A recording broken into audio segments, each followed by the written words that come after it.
Good morning, Trey. How are you? I'm well. How are you? I'm actually really anxious to talk to you about this two-part documentary. These type of things. Let me just start off by saying that there's a lot of this. This is not just a single instance with the Jehovah's Witnesses. I mean, this runs rampant through a lot of different religions, doesn't it?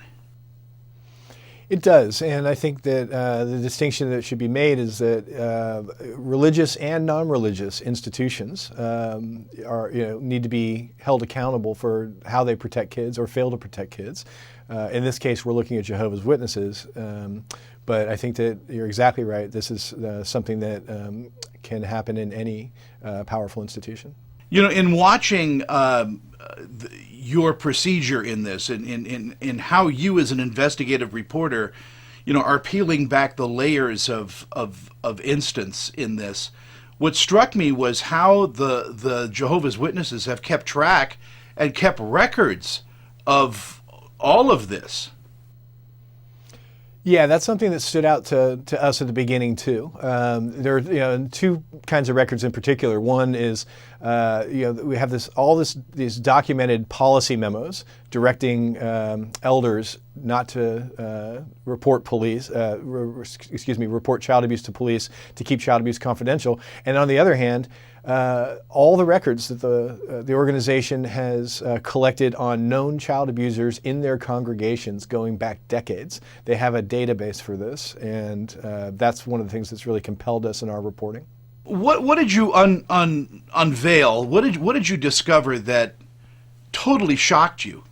Well, I think the specifics of Jehovah's Witnesses policies are, I think, in of themselves shocking. We're talking about written directives saying if elders learn about child abuse in their congregation, but there are not two witnesses to that crime, then there's really nothing they can do about it.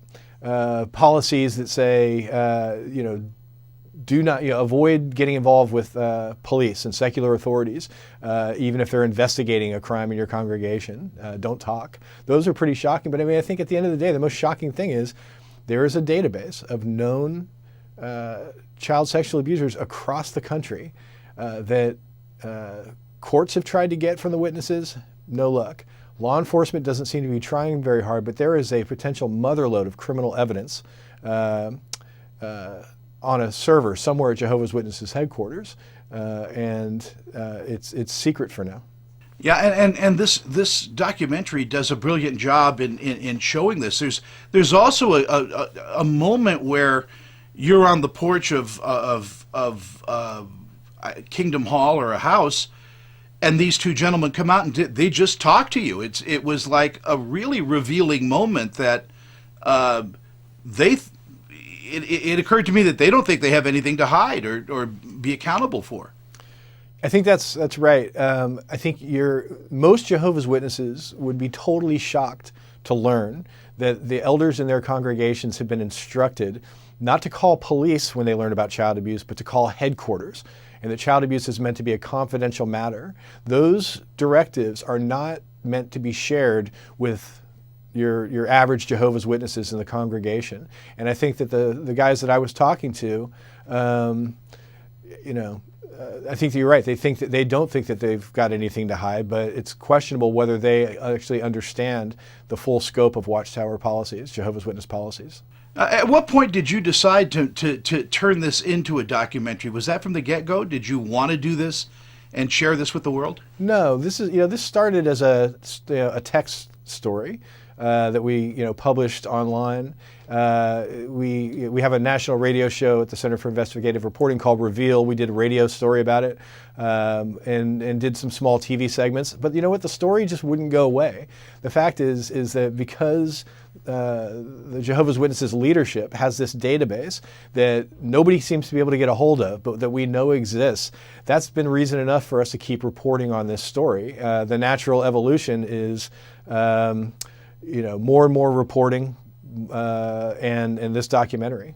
I'll tell you what, you guys put together, it is compelling, it is interesting.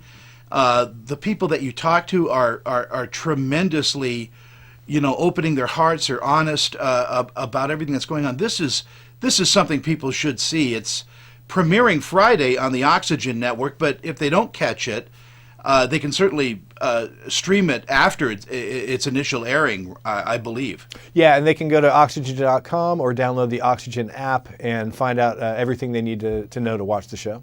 Trey, what's next for you? Figuring that out right now. I mean, I cover child welfare, juvenile justice as a beat. So whatever I do next will definitely focus on issues pertaining to kids and how we protect them. Well, I want you to keep us informed on what you do. I think what you've done is brilliant, and hopefully people will recognize this very serious problem, not just with the witnesses, but with in their own communities, in their own lives. It's happening, and it's a horrible, horrible thing. It's a public safety issue. It truly is. Trey, it's a pleasure to talk to you. Have a wonderful day. Thank you.